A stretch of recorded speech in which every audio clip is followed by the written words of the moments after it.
Na promociji monografiji, ktorú vydalo Društvo novinárov Vojvodiny, bešedovali i doktor Valentina Čizmar, magister Ivan Telečki, Borivoj Mirosavljević, a tiži sam autor.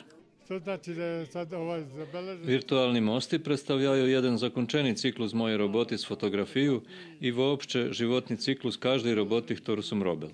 Keď opatrice knjižku, uvidzice, že na njej robili 60 autore i všetky pisali uglavnom o našej zajednickej roboti. Okreme su im podzakovni, pretože každý pisal o časti života po čas, ktorej robil so mnou.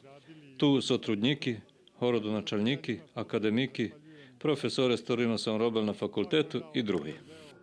Medzi njima i 13 Rusnaci. Ljikarovo životne djelo okrem biografskoho ma i edukativni karakter, bo čitačoh upoznava i zoz poštansku historiografiju i peršima poštanskima rozhľadnicami, ktorí predstavljali novu eru u čeranju pisanih poručenjoh, a tiži zoz istoriju telegrafiji.